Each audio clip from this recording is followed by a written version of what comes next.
Are you ready, kids? Hello, it's Employee a Million, and welcome back to SpongeComs.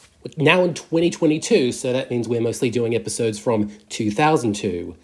Today's episodes are going to be Season 3, Episode 5, or Episode 45 overall, Mermaid Man and Barnacle Boy 4, and Doing Time, both of which originally aired on January 21st, 2002 on Nickelodeon's US feed, right before Frankendoodle and Welcome to the Chum Bucket. So I kind of like to view that day as a handing of the baton between seasons 2 and 3. Like, this was the day where season 2 was no longer really the current season, and season 3 was starting to become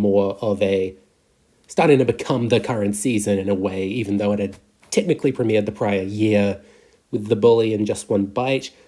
But you know what? It got the year off to a strong start with Mermaid Man and Barnacle Boy 4, which was written by Jay Lender, Sam Henderson, and Meriwether Williams. And honestly, this is my favorite Mermaid Man and Barnacle Boy episode because it's just so goofy and weird, and it's not exactly a superhero parody, but it is a parody of superhero powers, or a kind of superhero power, and it just has as much fun with it as it possibly can, and it just really works. It's a classic in every sense of the word. And I like how, by this point, Mermaid Man and Barnacle Boy don't really have much to do with the storytelling anymore. It's just a way to get superhero tropes into SpongeBob. But, you know, they're still trying. They're still trying to give Mermaid Man and Barnacle Boy fun bits. Ernest Borgnine and Tim Conway always deliver. And they're starting to have a little more fun with their designs, like with how rotund Mermaid Man is and the size of Barnacle Boy's nose. This is always a bit that stuck out to me because it just shows how they like drawing funny big noses.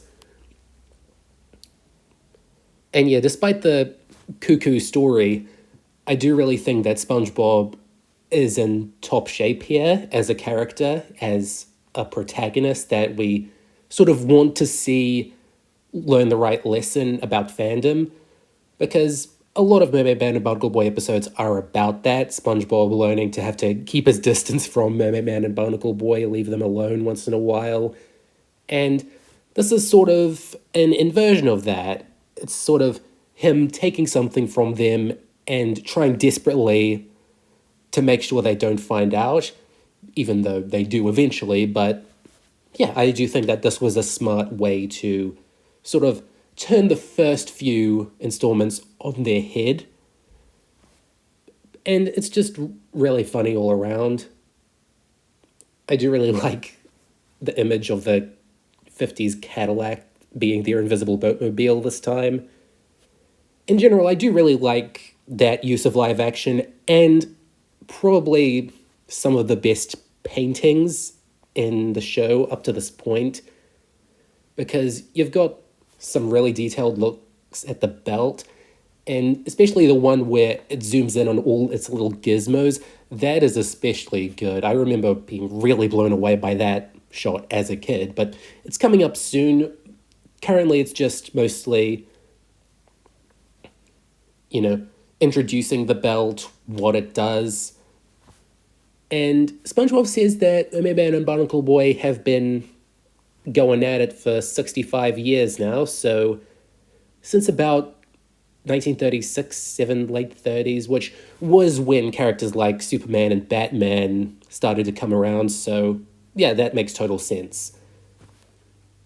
This was sort of the right age to do the senior superhero stuff, because that's when, you know, these actors like Adam West and stuff were still alive, but they were able to do old people jokes now, so I'm happy that SpongeBob did the right jokes with that sort of era of superheroes.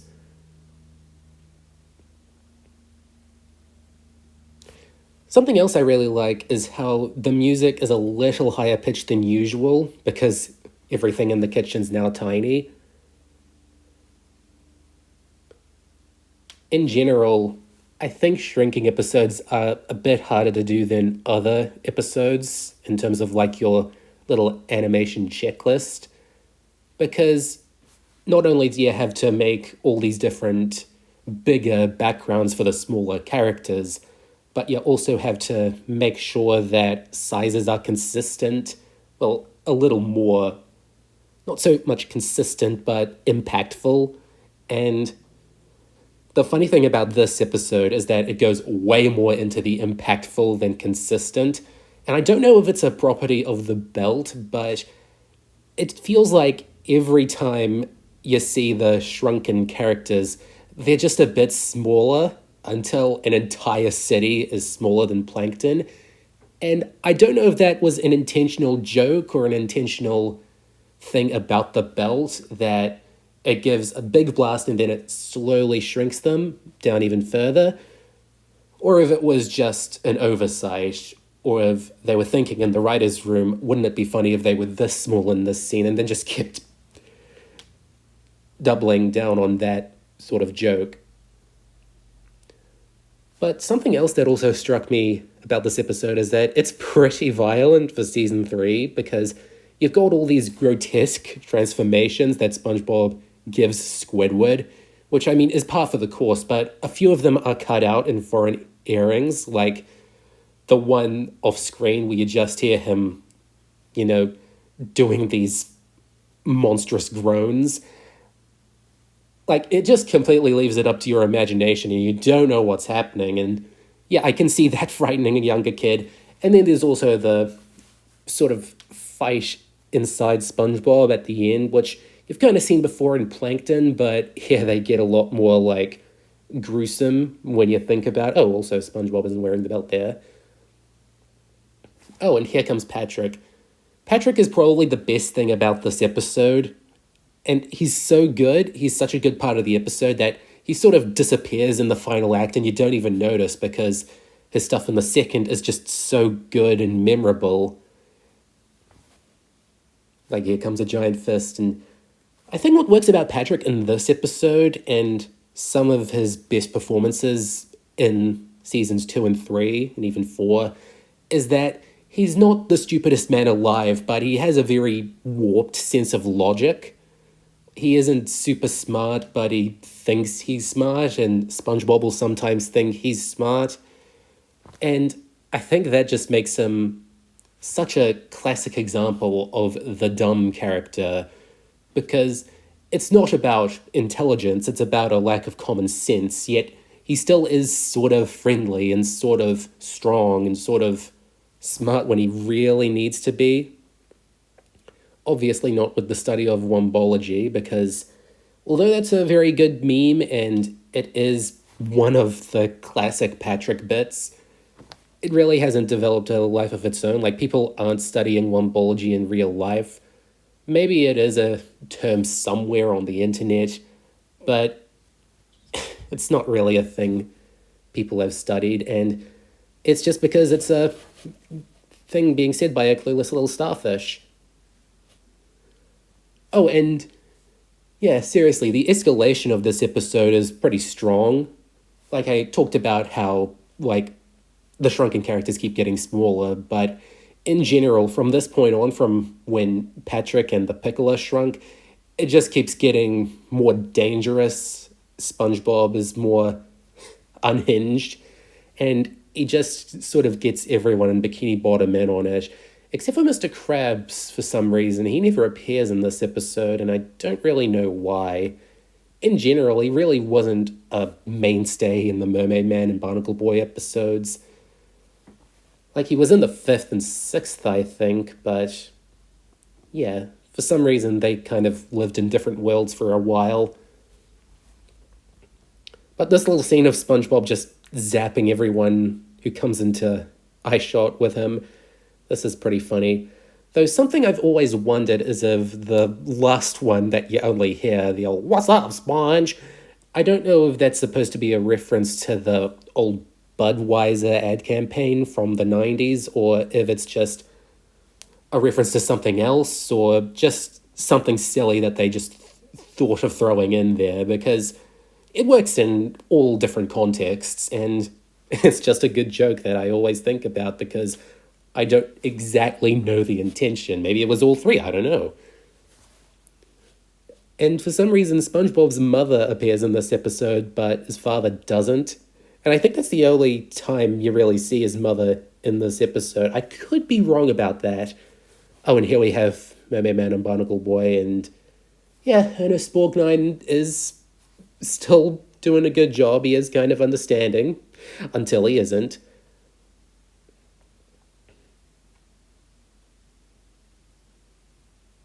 I do really think that Mermaid Man suggesting setting it to Wombo is a good conclusion to the whole Wombology bit.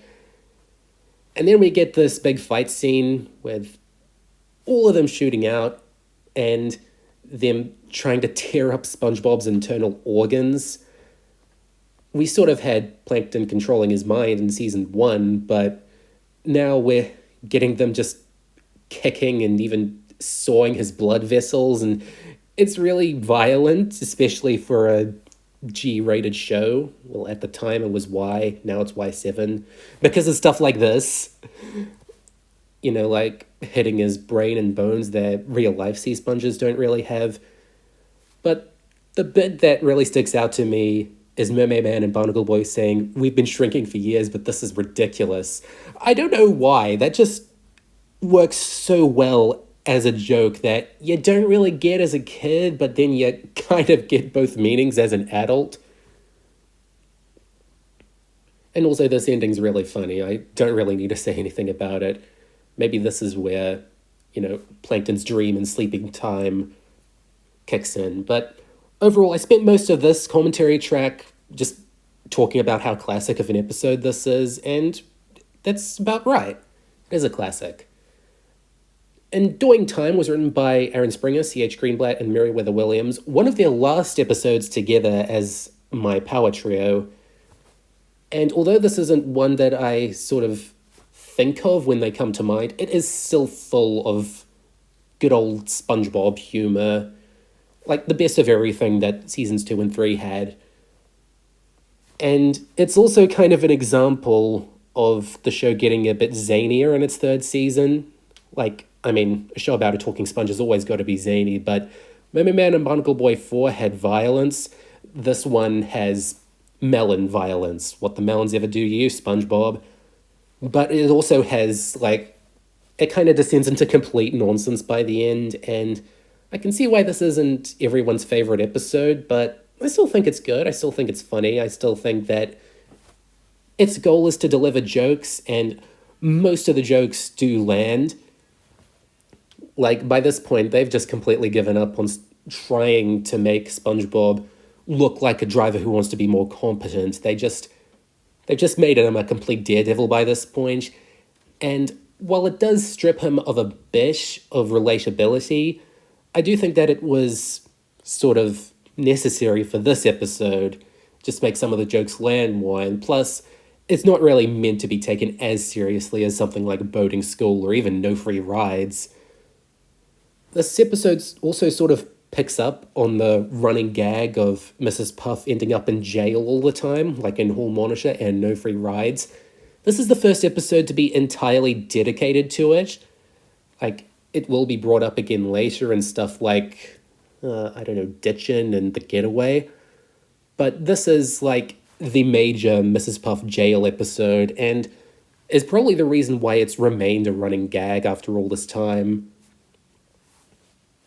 For better or for worse, it's made her more unhinged and, less of a good teacher, but it has opened up the floodgates for other jokes. You see what I did there? I said opened up the floodgates while all this red juice is flooding the retirement home.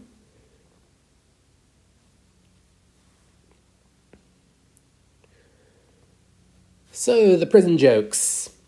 They're prison jokes in a kid's show.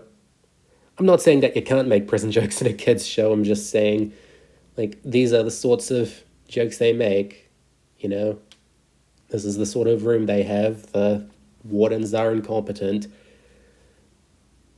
The others don't really like being there, but Mrs. Puff does, which I think is a pretty smart sort of subversion of usual jail episodes, because You think of other jail episodes in television, they're kind of trying to scare you straight, sort of tell you that, to toe the line, obey the law, prison ain't a fun place, but this is actually kind of a positive portrayal of prison, like it's a nice hangout place, and although it's meant to be taken ironically, prison obviously isn't the sort of place you want to end up in real life.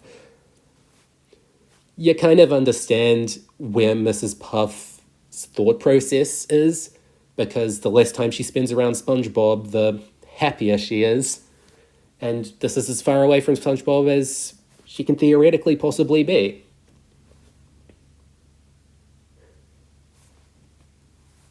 And a lot of the, realism and lack of sanity in this episode is sort of, difficult to tell at points, because it's a bit hard to tell what's real and what isn't by the end. Like, are certain parts of the episode this weird little fantasy vignette, or is the whole thing a fantasy? Is it even canon to the show? That's not to really invalidate any of the bits, because this little bit of SpongeBob and Patrick going to the jail and completely messing up a robbery, like, that is pretty fun. I also kind of like how calm the sort of bank teller is. I think it's called a bank teller, but anyway. I kind of like how calm everything is. Like, I think that professional banks should sort of be level-minded in sort of a robbery situation like this. Plus, I just really like the idea of SpongeBob and Patrick actively trying to commit a crime just to get into jail with Mrs. Puff. Sort of feeds into this theme of jail not being in a horrible, horrible place that'll ruin your life, if it hasn't already been ruined, but I digress. And I like how this is a totally worthless, cutaway. Like, it didn't really get them anywhere. I mean, it's just a fun little distraction, and probably the most logical part of the episode. But I mean, if nautical nonsense be something you wish. Because for some reason, not only can SpongeBob transform into a rock, because, I mean, he's SpongeBob, he can be pretty much anything, I can kind of buy that, but Patrick too? Is he trying to be like his house? Imagine trying to transform into your house. I don't think that's very easy. And it's also like, Wash in this is in Mrs. Puff's head, and Wash of this is SpongeBob and Patrick actually trying to, get her to escape. I personally have a good idea of where it cuts off, even if this isn't completely reality. But, yeah. I think everyone will have their own interpretation of this episode, and I think that kind of makes it fascinating. And here comes Donna, sort of, female with a masculine build. That's not really a joke they do today, but I think that for the two scenes she's given, Donna is kind of a nice character, at least. Not the most insulting, but I'm gonna stop talking about that for a bit and just talk about, again, this is the theme of the episode, that jail is a better place to be than around SpongeBob, for Mrs. Puff at least. It looks nice. It's not like being stuck in a dead-end job, because there's a very Family Guy-esque cutaway of a guy stuck in a monotonous life. And it is one of the more relatable moments of this episode, if not the season. And I just still kind of find it kind of funny just where season 3 is starting to go in terms of how morbid it wants to get, because you've got Nasty Patty, you've got One Crab's Trash, which has a big fight scene set in a cemetery, and then there's this whole jail episode that's kind of anti-institutional.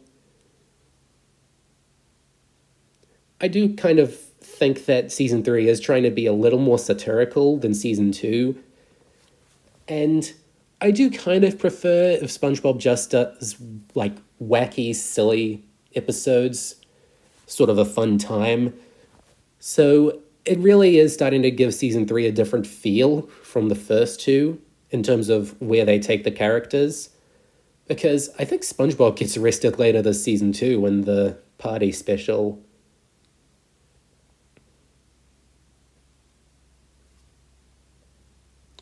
And I think that my cutoff for when SpongeBob and Patrick start to only exist in Mrs. Puff's head isn't like on the conveyor belt or in the toilet or up in the top bunk of Mrs. Puff's prison, but when they turn into the wardens in disguise. I think that's when it starts to become more about Mrs. Puff going mad in prison and really not enjoying it much anymore. I think that's the conclusion they're coming to, that even if a place like this is kind of fine, it is going to drive you hysterical after a while because you just won't have much connection to the outside world, and people like Mrs. Puff are going to start living in their heads, and that's going to yield certain results. I think that the scene that always stuck out the most to me as a kid isn't all this stuff about the jail or the place in the lunchroom, but I think that after, like, their skin is ripped off, that, like, this scene in the solitary confinement room, I think this is the bit that freaked me out the most as a kid, because this is just completely going off the rails. You know, all these SpongeBob faces, you know, surrounding Mrs. Puff. Like, this is a complete encapsulation of her nightmare world, just having to be surrounded by SpongeBob all the time. It's symbolic and artsy, but also a really funny and creepy visual at the same time. And here we get the revelation that it was all a dream, within a dream, within a dream, within a forget it.